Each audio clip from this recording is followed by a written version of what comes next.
It was a balmy afternoon when I first saw her in a new light.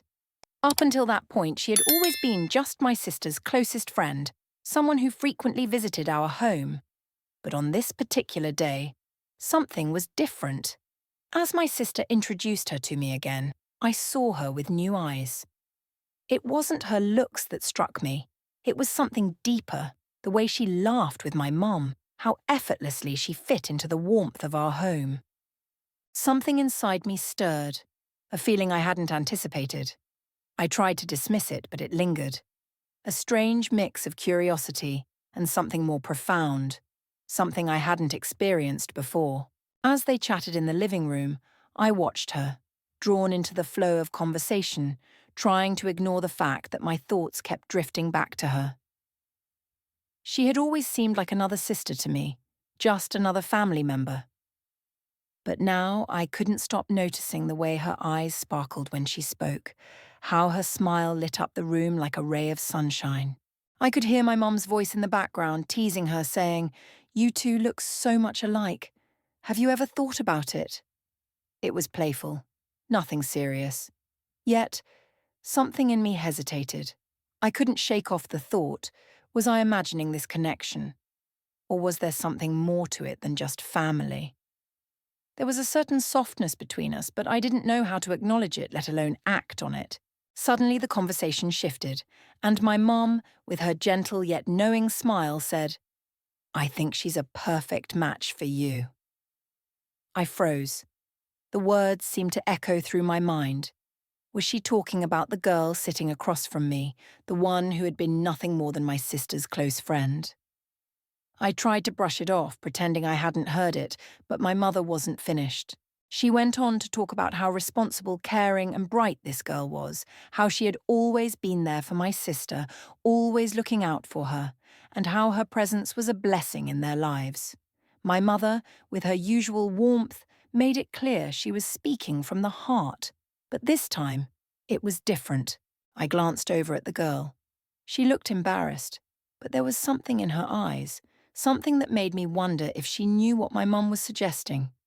It wasn't something I'd thought about before, but now the idea lingered, settling in my chest. Could there be something more between us, something worth exploring? As I sat there, I realized how quiet everything had gotten. The teasing banter in the room faded away, and all I could hear was the soft beat of my own heart. Something had shifted, but I didn't know how to approach it. Was this just a fleeting thought, a passing curiosity, or was there something deeper to it? I turned away, trying to distract myself, but I couldn't help but replay the conversation in my mind. There was no denying the subtle chemistry between us. It wasn't overt, not yet, but it was there, and it made me uncomfortable in the most intriguing way. The following days felt different. It wasn't just her presence in our house that felt new. It was how I started seeing her differently. We had always talked casually, shared laughter and stories over dinner, but now I noticed the small things, the way her eyes softened when she smiled, the way she held herself, confident, yet somehow reserved. She didn't act any different, but I couldn't ignore the fact that she seemed even more captivating now. Each time she passed by, I caught myself watching her, wondering if she noticed, wondering if I was crazy to feel this way. One evening, as we were all sitting around in the living room, my sister had gone to bed, and it was just the two of us. She sat across from me as always, but this time the silence between us didn't feel comfortable. There was an undercurrent, a subtle tension I couldn't shake. "You know," she said, breaking the silence, "I've always thought your family was so warm and inviting." Her voice was soft but carried an intimacy, like she was letting me in. For some reason, that made my heart race. I smiled. "I'm glad. It's how we've always been." Her gaze lingered on me a moment longer than usual, and it was then I realized just how much she had grown. She wasn't just the shy, quiet girl I had always known. She had become someone different, someone who could make my chest tighten with a look or a soft word. "So, what do you think about what Mom said?" she asked, her voice barely above a whisper. I wasn't sure how to respond. My heart was pounding now. I wanted to say something to confess that I'd been thinking about it too, but the words stuck in my throat. For a moment it felt like we were standing on the edge of something uncertain and new, but neither of us was ready to step forward. And maybe that was okay. Maybe we needed time. But I couldn't deny the connection I felt, and for the first time, I wondered if love was meant to be this quiet, this soft, this natural, something that didn't need to be forced, just something that happened when it was meant to. The next few days were filled with quiet moments, stolen glances, and the slow realization that something was shifting between us. It wasn't love at first sight, but it was something close to it, something that crept up on me, something that made me smile in the quiet moments when I thought no one was looking. One afternoon, I found myself alone with her in the backyard. The sun was setting and the air was warm, soft against our skin. We sat on the grass talking about everything and nothing at all. "So, what do you think about love?" she asked, looking out at the horizon. Her question was unexpected, but somehow it seemed like the perfect time to ask it. I thought about it for a moment, unsure of how to put my feelings into words. "I think love is more than just a feeling," I said quietly. "It's something that grows, something you nurture." She turned to face me, her eyes searching mine. "Do you think it can happen just like that?" She snapped her fingers. I smiled. "Maybe. But maybe it's more like a slow burn. Something that starts quietly, and then one day you realize it's been there all along."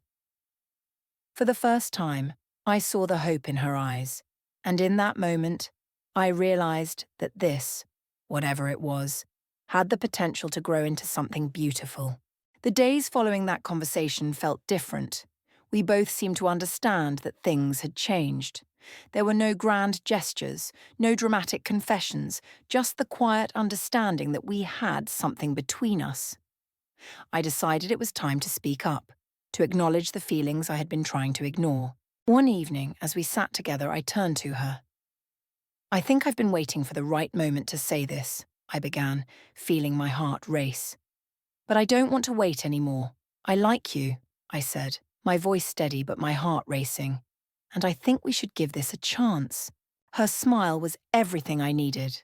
There was no hesitation, no awkward silence. She simply nodded, her eyes bright with emotion. "I feel the same way," she whispered. And just like that, everything changed.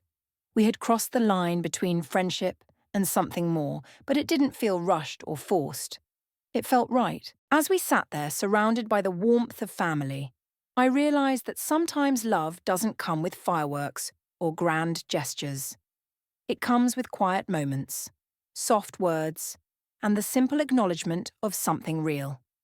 We didn't need to say much more. We both knew this was just the beginning of something beautiful. And as the evening settled into night, we sat together, knowing that love had found us when we least expected it. It was just another regular evening when she walked into my life in a way I hadn't expected.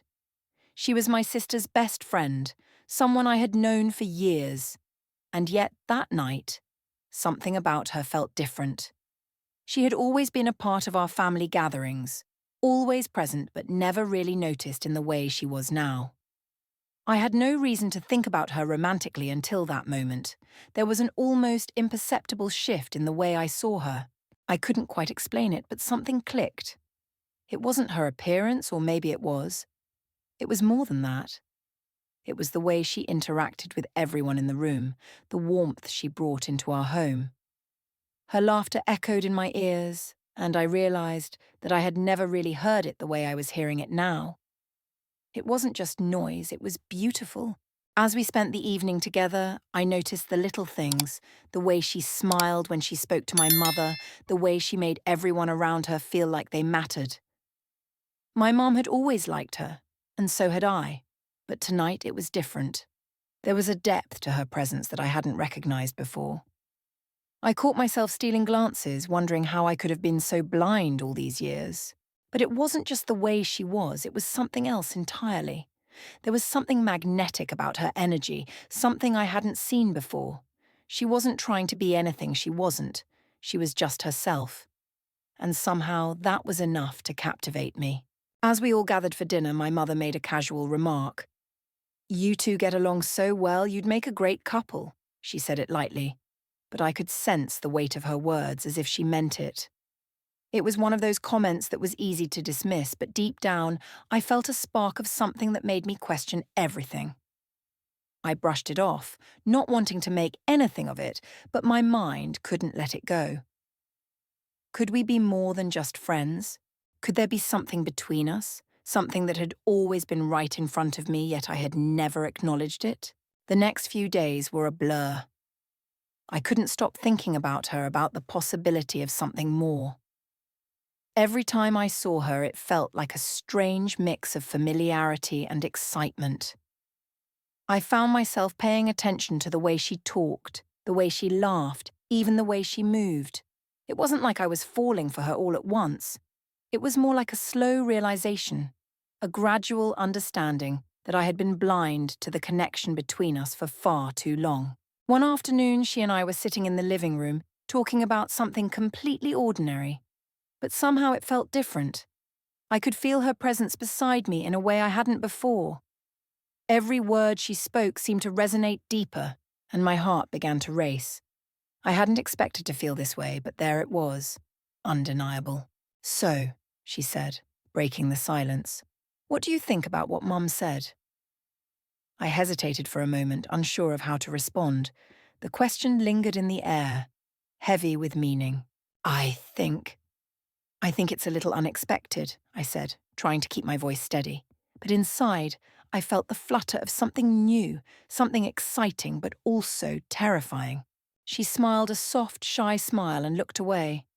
I didn't expect it either, but sometimes I wonder if we don't see what's right in front of us.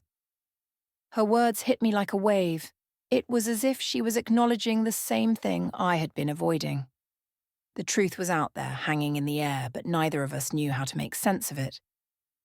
We didn't say much more after that, but the quiet between us felt comfortable, not awkward. It was as if we both understood the weight of what was happening, but were unsure how to move forward. In the days that followed, I couldn't shake the feeling that something had shifted. It was subtle, almost imperceptible, but it was there. Every time we spoke, I found myself more aware of her presence, more attuned to the way she looked at me. I could see the same questions in her eyes, the same uncertainty, but there was also something else. Hope. One afternoon we were alone, sitting on the porch, watching the sun dip below the horizon. I turned to her, the words I had been holding back bubbling to the surface. "I think I've been thinking about this all wrong," I said, my voice soft. "I don't know how to say it, but I feel like there's something between us, something I didn't see before, but now I can't ignore it." She turned to face me, her expression soft but filled with questions. "I feel it too," she whispered. I didn't know how to say it either, but now that it's out there, I don't want to pretend anymore. For a moment, neither of us said anything. We just sat there, feeling the weight of what we had just acknowledged. It wasn't the grand confession I had imagined. It wasn't some dramatic declaration of love. It was simple, honest, and real, and that was enough. We didn't rush into anything after that. There were no immediate decisions to be made, no promises to keep, but there was an understanding, a quiet knowing that something beautiful was beginning to take shape. The rent notice lay on the kitchen counter like a silent threat. She gazed at the notice, her heart burdened and stomach churning with worry. Seeing her name printed boldly at the top felt like a stark reminder of all the duties weighing on her. At 28, she was accustomed to managing on her own, juggling multiple jobs and keeping her spirits up even on the hardest days. But this month had been different. Her hours at the cafe had been reduced, and her side jobs hadn't paid on schedule. Now the rent was due and her savings weren't enough to cover it. She had never been late before, never had to explain herself to anyone. But now she was about to send a message that made her feel small. With slightly trembling fingers, she typed, "Mr. Rowan, I'm so sorry, but I need a few more days. I just need until next week. Please." The response came quicker than she expected. "Let's talk in person tomorrow." She read the words 3 times, unsure how to interpret them. Was he angry? Was he going to evict her? "Mr. Rowan had always been polite but distant, a man in his mid-40s with greying temples and a calm voice, always dressed like someone who didn't rush for anything. He wasn't the kind of landlord who chatted or checked in often, but he had always been fair. That night, she barely slept.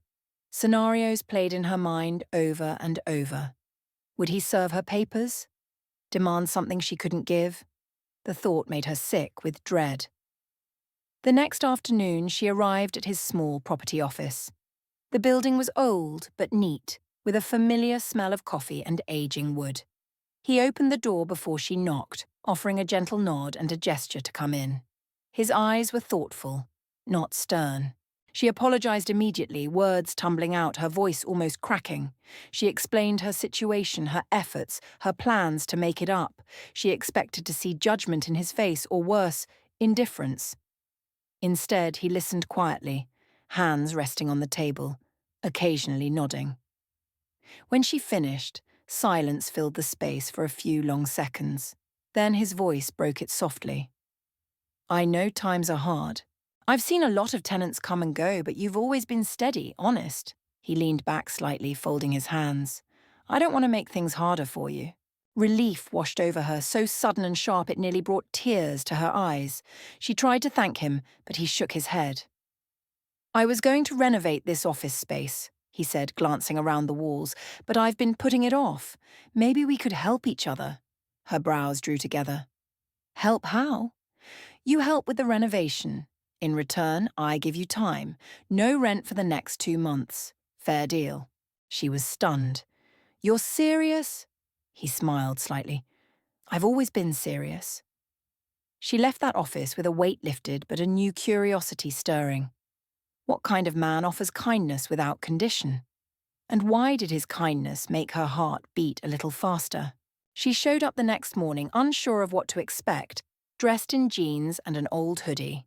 She felt more like a student than someone starting a work agreement with her landlord, but Mr. Rowan greeted her with a calm nod and handed her a paintbrush without much conversation. No paperwork, no warnings, just quiet trust. The walls were faded, cracked in places, the whole office smelling of dust and forgotten plans. She started scraping the old paint, her hands steady, her mind still trying to understand why he'd offered this instead of demanding rent. He wasn't watching her like a supervisor. He worked beside her, sleeves rolled up, focused, his movements measured. It was quiet but not uncomfortable. He played soft jazz from a little radio on the shelf, and she found herself moving in rhythm with the brush strokes. On the third day, while brushing away cobwebs in a high corner, she asked without turning around, "Why are you really letting me do this?" He didn't hesitate. "Because I see someone trying, not someone taking advantage. That matters." She turned to face him. "Most people don't care about that." "I'm not most people," he said simply. There was no flirtation in his tone, no hidden suggestion, just sincerity. She didn't know how to respond to that kind of honesty. It threw her off guard. As days passed, their conversations grew. He shared that he used to run a hardware business, had lost his wife to illness 10 years ago, and never remarried. "People assume I'm cold," he said one afternoon while sanding a window frame. "I'm just quieter now." She listened, surprised he'd tell her something so personal. In return, she shared how she'd moved to the city for school, never finished her degree, how her life had been a series of starts and stops. It felt strange being this open, but in his presence, there was no pressure to impress, no need to defend her failures. One evening, after hours of work, she looked around the room and smiled. "This place is actually starting to look like something." He looked at her, his expression softer than she'd ever seen. "So are you." The compliment caught her off guard. It wasn't about beauty, it was about becoming. She didn't answer, just nodded and kept working, but the words stayed with her. Later that week, he brought coffee and 2 croissants. "Thought you could use a break," he said, handing her the cup. Their hands brushed briefly and something in her chest shifted. It wasn't about age or circumstance. It was about how he saw her, how he made her feel seen in a world that often overlooked her. He never crossed a line, never made her uncomfortable, but the warmth in his eyes began to feel like something she wanted to hold on to. It wasn't the offer he made that changed things. It was the quiet way he showed her she still mattered, even when she felt like she didn't. The last coat of paint had dried, and the room looked nothing like it did when she first walked in. It was brighter, more open, and somehow carried a different kind of energy, like it had been waiting to feel alive again. She stood back, hands on her hips, admiring the finish. He stood beside her, silent for a moment, then said, "You brought this place back." "I couldn't have done it without you." She smiled genuinely. "It feels good, actually, like I did something that matters." "You did," he said, his voice low but steady. There was a pause, not awkward, just full of something that neither of them had named yet. She felt it every time their eyes met. It wasn't fast or intense like the love stories she'd read. It was quiet, slow burning, the kind that grew without warning, like spring arriving without permission. They continued spending time in the office even after the work was done. She'd bring her laptop and coffee sitting on the window ledge while he went through paperwork. Sometimes they wouldn't speak for an hour, just the comfort of knowing someone was there. Other times they talked about small things, books, music, memories. But it was the way he listened that caught her off guard every time, like every word she said mattered. One evening, as the sun dipped low and golden light filled the room, he turned to her and said, "You remind me of who I used to be." She looked up, curious. "What do you mean?" "I used to hope more, dream more, before life got heavy, before everything started feeling like survival." His words touched something deep inside her. "I know that feeling," she whispered. "I've spent years just trying to stay afloat." "You deserve more than that," he replied, his gaze steady. "You deserve to feel safe and seen." For the first time in years, she believed it. It wasn't long after that she realized her feelings had changed. What began as gratitude slowly shifted into admiration, admiration into affection. It wasn't about what he'd given her. It was who he was. Kai, without expecting anything back, solid like a quiet anchor in the chaos of her life. She tried to ignore it, told herself it was just the moment, just the gratitude. But the truth stayed with her, even when she tried to push it aside. One afternoon, while wiping down a shelf, she said without really planning it, "I don't think I've ever felt more like myself than I do when I'm here." He didn't look surprised. "Maybe because you're finally around someone who sees all of you." Her heart raced, but not in fear. It was the feeling of being caught, not because she did something wrong, but because someone finally noticed the real her and didn't look away. And in that still moment, something shifted between them. A quiet truth hung in the air, unspoken but deeply understood. Something had begun that neither of them had asked for, but both were ready to receive. The following week, everything felt different, subtle but undeniable. The air between them held a quiet weight, one neither of them acknowledged directly. She showed up at the office every day. But now, each time she walked in, she found herself searching for his eyes, his smile. His presence felt like more than just a landlord's kindness. It felt like something else, something more personal. She couldn't figure out whether it was her own feelings shifting or if he had quietly changed too. One evening, as they were locking up after another long day of work, he asked her, "What are you doing tomorrow evening?" She was caught off guard, the sudden shift in tone making her pause. I don't know. Nothing, really." "Good," he said, his voice warm. "I'd like to take you out to dinner. There's a place I think you'd like." Her stomach flipped. This wasn't a favor. It wasn't about rent. It was a date. She wasn't sure how to respond, unsure if it was too soon, if she was ready. But then again, she realized maybe she had always been ready. Ready for someone to see her not just as a tenant, not just as someone who needed help, but as a person worthy of more. She took a breath and nodded. "I'd like that." The night came quickly. She dressed simply but carefully, her heart beating harder than it had in a long time. She wanted to be herself, to be comfortable, but also to show him a side of her she hadn't shared before. When he arrived to pick her up, his eyes softened in a way she hadn't seen before, like he was seeing her for the first time. Dinner was effortless. They talked about everything and nothing, her favourite books, his travels, childhood memories. She found herself laughing more than she had in ages, her usual worries slipping away as he shared stories from his past, his dreams, and his quiet desires. She realised she'd never known someone who carried so much grace, someone who didn't try to impress, didn't try to show off. He simply was, and that was enough. When the evening wound down, he walked her back to her apartment, the air crisp and cool. They stood in front of her door, a slight hesitation hanging between them. "I'm glad we did this," she said softly, her voice barely above a whisper. He smiled, the warmth in his eyes unmistakable. "So am I." Then, without another word, he stepped closer. His hand brushed hers gently at first, testing, then settling with a quiet confidence. She didn't pull away. Instead, she found herself leaning in just slightly.